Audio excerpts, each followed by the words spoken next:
Hello students, आज तुम्हारे catenary chapter का लास्ट ये क्वेश्चन करा रहे हैं और तुम लोग देख लेना जो भी शॉर्ट क्वेश्चन है और कहीं प्रॉब्लम है होगा तो क्वेश्चन पूछ लेना। इसमें तुम्हारा दो क्वेश्चन का सॉल्यूशन एक है, इसमें दो क्वेश्चन ले रहे हैं। यहाँ गिवन क्वेश्चन है the end links of a uniform chain slide along fixed rough horizontal rod. Prove that the ratio of the maximum span to the length of the chain is mu log 1 plus under root 1 plus mu square divided by mu, where mu is the coefficient of friction. Coefficient of friction तुम लोग पढ़ी हो, physics में भी पढ़ी हो, क्या होता है? म्यू आर रिप्रेजेंट होता है कोफिशिएंट ऑफ फ्रिक्शन। और इसी का सेम क्वेश्चन है और के फॉर्म में, if the ends of a uniform inextensible string of length L hanging freely under gravity slide on a fixed rough horizontal rod whose coefficient of friction is mu, so that at the most they can rest at distance mu L log 1 plus under root mu square divided by mu। ये देखो दोनों question में same है, केवल यहाँ पे length है। तो जैसे कि ये प्रूव करेंगे और लास्ट में हम इसमें क्या पूछा था क्वेश्चन तुम्हारा? मैक्सिमम स्पैन बताया है 2x होता है, और जब मैक्सिमम स्पैन में लेंथ से डिवाइड कर देंगे तो ये हमारा रिजल्ट हो जाएगा। तो दोनों क्वेश्चन का सॉल्यूशन हमारा एक ही है। सबसे पहले फिगर ड्रॉ कर रहे हैं। सपोज हमारा ACB, ये ACB एक यूनिफॉर्म स्ट्रिंग है, ये C हमारा लोएस्ट पॉइंट है और ये स्पैन हो गया तुम्हारा AB। जो स्पैन हो गया इसकी मैक्सिमम वैल्यू क्या होती है? 2x। और ये हमारा इसके जो एंड्स हैं A और B, there are two ends. Links are limiting equilibrium. Limiting equilibrium का डेफिनेशन क्या होता है? जब कोई भी two bodies contact in one another are in equilibrium, तो तुम्हारा one is just on the point of sliding on the other, then the equilibrium is called the limiting equilibrium। तो हमारा इस फोर्सेस एट ए पर हमारा ये इक्विलिब्रियम पे 3 force act हो रहा है। फर्स्ट फोर्स है तुम्हारा normal reaction R at the point A. ये नॉर्मल रिएक्शन आर जो है वो perpendicular to A B point पे परपेंडिकुलर है। सेकेंड फोर्स है force of friction mu R. ये म्यू आर यहाँ पे हल्की सी यहाँ पे देखो ब्लू कलर की है, यानी कि दिस डायरेक्शन में ये जो पॉइंट हो गया वो म्यू आर रिप्रेजेंट हो रहा है। और ये म्यू आर जो है वो हमारा एक्ट हो रहा है ये रॉड पे, हॉरिजॉन्टल रॉड पे इन द आउटवर्ड। ये आउटवर्ड की ओर है, outward direction, that means BA। इधर एरो का निशान है तुम्हारा, यानी कि बाहर की ओर तुम्हारा म्यू आर एक्ट हो रहा है। और ये फर्स्ट आर हो गया, सेकंड म्यू आर हो गया, और थर्ड ये टेंशन है जो inclination at the point A पे टेंजेंट ड्रॉ कर रहे हैं। ये ए पॉइंट पे टेंजेंट ड्रॉ कर रहे हैं, इस पे टेंशन ये हमारा डाउनवर्ड इस डायरेक्शन में लग रहा है और यहाँ पे एंगल हमारा बन रहा है psi. This terms will be psi terms है। अब यहाँ पे there are two forces acting, horizontal and vertical. तो हॉरिजेंटली में हमारा फोर्स क्या एक्ट हो रहा है? Mu R. और वर्टिकली हमारा क्या है? आर है। तो यहाँ पे there are two forces acting horizontally and vertically. तुम्हारा रेक्टेंगुलर एक्सिस में हॉरिजेंटल क्या लेते हैं कंपोनेंट? Cos psi. यहाँ पे एंगल हमारा कॉस साई बन रहा है, तो कॉस साई लेंगे। और कॉस साई यहाँ पे टर्म्स क्या है? बाहर की ओर चल रहा है हमारा, दैट इज म्यू आर। तो ये बैलेंस कर रहा है हमारा t cos psi equal to mu R. Next है हमारा वर्टिकल लेते हैं t sin psi, और इस पे फोर्स एक्ट हो रहा है t sin psi पे, ये हमारा वर्टिकल है, that is r। Normal reaction r represent हो रहा है। अब इन दोनों को डिवाइड कर देंगे, t sin psi r divided by t cos psi mu r, तो हमारा क्या बन जाएगा? tan psi r divided by mu r। r cancel हो गया 1 अपॉन म्यू। इसको इक्वेशन नंबर फर्स्ट कर दिए हैं, ये हमारा इक्वेशन नंबर फर्स्ट है। फिर नेक्स्ट हो गया tan psi को हम सेक साई के फॉर्मूला में क्या लिखते हैं? 1 plus tan square psi equal to sec square psi. तो यहाँ पे सेक साई है तो under root 1 plus tan square psi. 1 plus tan square psi की वैल्यू हो गई 1/μ²। अब इसमें एलसीएम ले लिए, under root μ² plus 1 divided by mu. ये टर्म्स इक्वेशन नंबर 2 हो गया।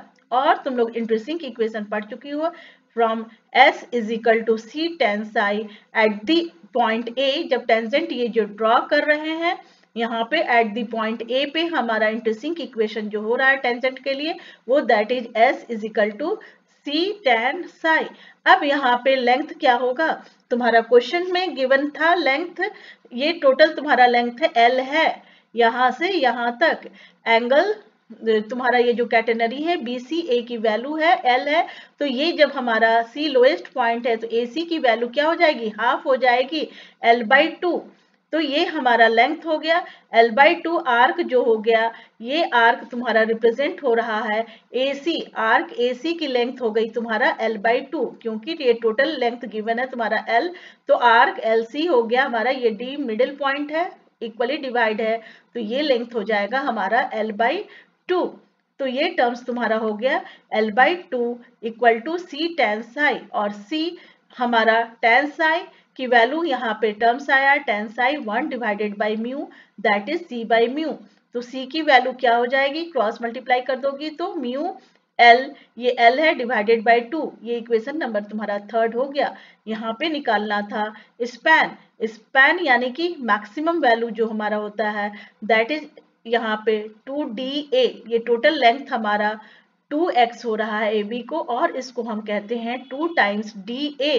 तो यहाँ पे टर्म्स हम जो निकाल रहे हैं वो 2x, और ये हमारा प्रॉपर्टीज में हम करवाए थे x is equal to C log tan psi plus sec psi होता है फॉर्मूला। यहाँ पे 2x की फॉर्मूला हो गई C log tan psi plus sec Sai. 2C की वैल्यू यहाँ पे लाए हैं 1 μL/2, half μL plus multiplied by log tan Sai की वैल्यू आई है 1/μ, और sec साई का इक्वेशन नंबर 3 से हमारा sec साई की इक्वेशन नंबर 2 से under root μ² plus 1 divided by mu. तो ये टर्म्स हमारा sec साई की वैल्यू हो गई। अब इन दोनों में म्यू एलसीएम ले लिए तो क्या हो गया 1 प्लस अंडर रूट μ² प्लस 1, और ये 2 कैंसिल हो गया, तो न्यूमरेटर में क्या हो गया μL log 1 plus under root mu plus 1 divided by mu. अब ये एक पार्ट लेंथ वाला जो पहले बताए थे तो ये तुम्हारा प्रूव हो गया।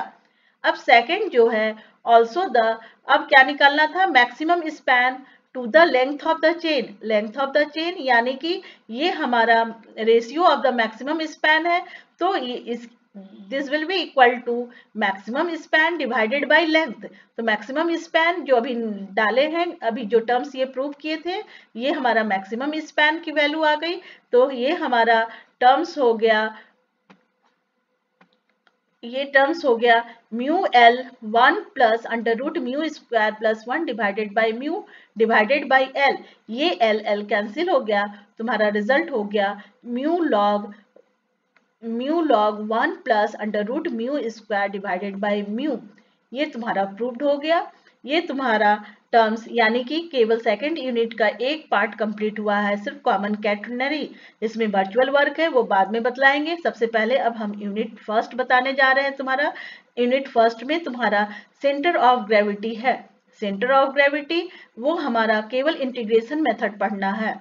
सेंटर ऑफ ग्रेविटी, तो तुम्हारा सेंटर ऑफ ग्रेविटी क्या होगा, डेफिनेशन, कोई भी बॉडी सेंटर ऑफ ग्रेविटी क्या होगी, कोई भी particle rigidly connected together is that point through the line of action of the weight of the body always passes, यानी कि टोटल बॉडी का जिस से हमारा लाइन ऑफ एक्शन क्रॉस कर रहा है, टोटल बॉडी का वेट जिस पॉइंट से पास हो रहा है, that is called centre of gravity. अब यहाँ पे तुम्हारा है determination of centre of gravity by integration method. अब यहाँ पे सपोज कोई भी सिस्टम ऑफ पार्टिकल्स, यहाँ पे ग्राफ भी ड्रॉ किए हैं। फर्स्ट जो centre of gravity of an arc पढ़ना है तुम्हें, तो centre of determination of centre gravity by integration method, तुम्हारा ये जो सिस्टम है, कोई भी पार्टिकल जिसके weights W1 up to n terms है, be at points whose coordinates refer to fixed axes. There are two axes OX, OY. अब इसके coordinate हो जाएंगे x1, x2 up to nth terms तक consider किए हैं x1, x2. next हो जाएगा x2, x1, x2, y2, x3, y3 और up to n times.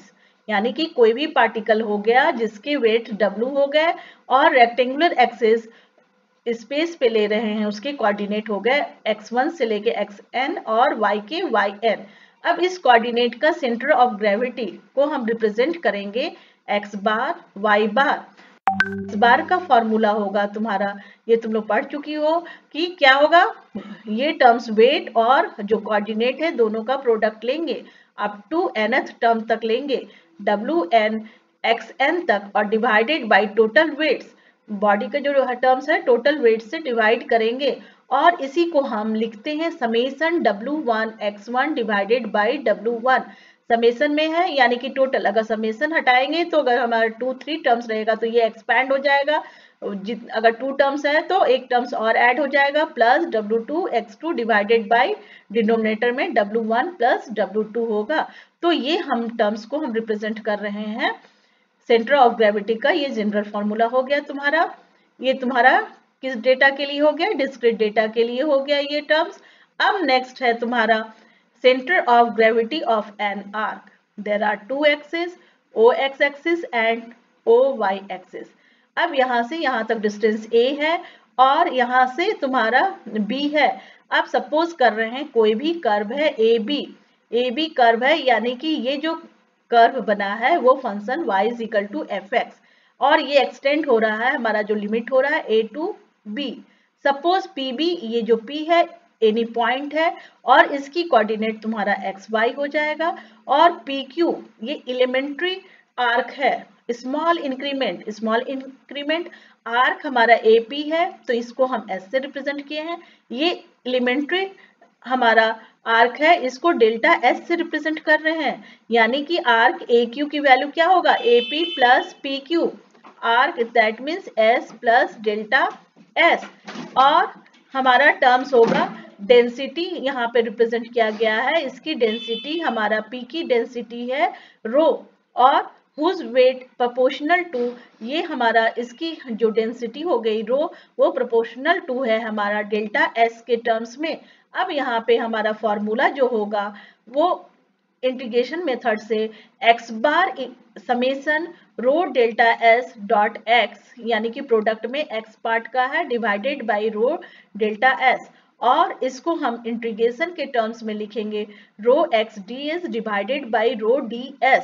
हमारा ये आर्क का स्मॉल इंक्रीमेंट है, स्मॉल इंक्रीमेंट हो गया डेल्टा के टर्म्स में और ये फिर जब इंटीग्रेट करेंगे तो ये हमारा कंप्लीट ds के फॉर्म में हो जाएगा और लिमिट जो है वो एक्सटेंड करेगा from one end to other end of the arc. जो भी आर्क कंसिडर कर रहे हैं वन एंड से अदर एंड तक हमारा लिमिट होगा.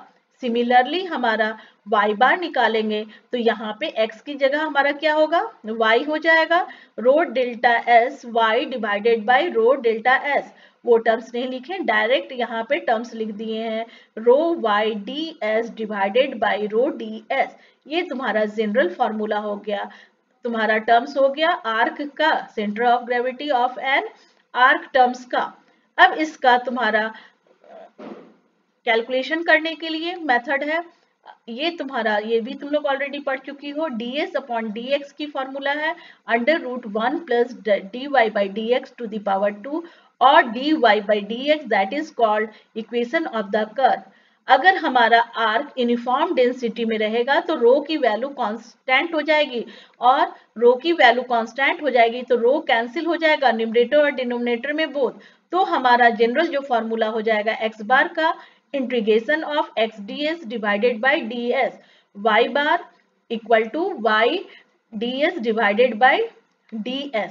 अब यहाँ पे देखो, यहाँ पे टर्म्स वर्किंग रूल है, कन्वर्ट करेंगे जैसे तुम्हारा dx के टर्म्स में है तो dx dt और d थीटा. अब जो टर्म्स होगा अगर कार्टेशियन में होगा तो dx होगा, पैरामेट्रिक होगा तो dt होगा, अगर पोलर में होगा तो d थीटा होगा.